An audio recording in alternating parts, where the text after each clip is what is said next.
آپ نے بحیرہ مردار یا ڈیڈ سی کے بارے میں سنا ہوگا۔ آج ہم آپ کے ساتھ اس سمندر سے متعلق بہت ہی حیرت انگیز اور دلچسپ معلومات شیئر کریں گے۔ بحیرہ مردار، جسے بحر المیت یا ڈیڈ سی بھی کہتے ہیں، اسرائیل، فلسطین اور اردن میں واقع ہے۔ اس کے مشرق میں اردن جبکہ مغرب میں فلسطین اور اسرائیل کا علاقہ واقع ہے۔ اس سمندر سے متعلق سب سے حیرت انگیز بات جو ہے وہ یہ ہے کہ اس سمندر میں اگر آپ گر بھی جاتے ہیں تو آپ ڈوبیں گے نہیں، بلکہ سطح سمندر پر تیرتے رہیں گے۔ یہ جگہ سطح سمندر سے تقریباً 1400 فٹ نیچے ہے۔ اس کی گہرائی تقریباً 1000 فٹ ہے۔ اس سمندر کے پانی کی 1 کلو مقدار میں 342 گرام نمک پایا جاتا ہے، یعنی اس سمندر میں 34.2% نمک موجود ہے، جو دنیا کے دوسرے سمندروں سے 10 گنا زیادہ نمکین پانی ہے۔ اس سمندر کے پانی میں مچھلیاں اور دوسرے آبی جانور تو دور کی بات، کوئی پودا بھی زندہ نہیں رہ سکتا۔ یہی وجہ ہے کہ اسے بحر مردار کا نام دیا گیا ہے۔ 50 کلومیٹر لمبا اور 15 کلومیٹر چوڑا یہ سمندر پوری دنیا میں اپنی انفرادیت اور پر اسراریت کی وجہ سے مشہور ہے۔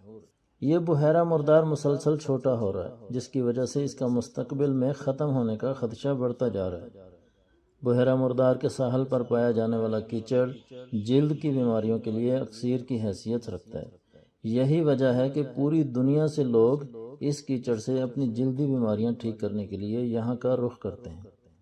ہر سال لاکھوں کی تعداد میں لوگ یہاں کا وزٹ کرتے ہیں، اور تیراکی کے فن سے ناآشنا لوگ بھی سمندر کے عین درمیان میں جا کر سطح سمندر کے اوپر لیٹ کر دنیا کے اس انوکھے سمندر سے لطف اندوز ہوتے ہیں۔ اس سمندر کا ایک اور نام بھی ہے، اور وہ ہے بحیرہ لوط، یعنی لوط کا سمندر۔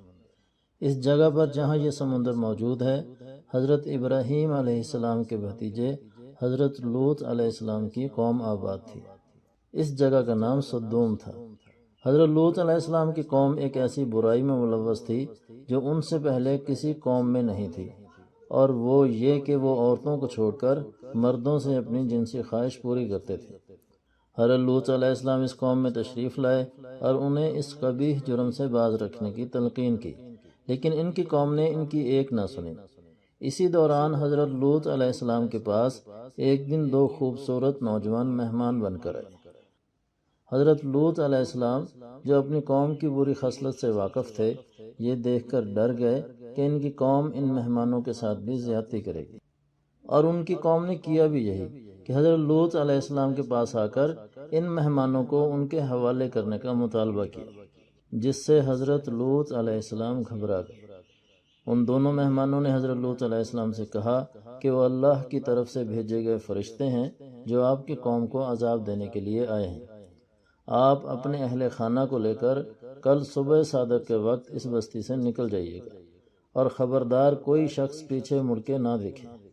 چنانچہ حضرت لوط علیہ السلام اپنے اہل خانہ کے ہمراہ صبح سویرے اس بستی سے نکل گئے، اور اس بستی پر عذاب نازل ہونا شروع ہو گیا۔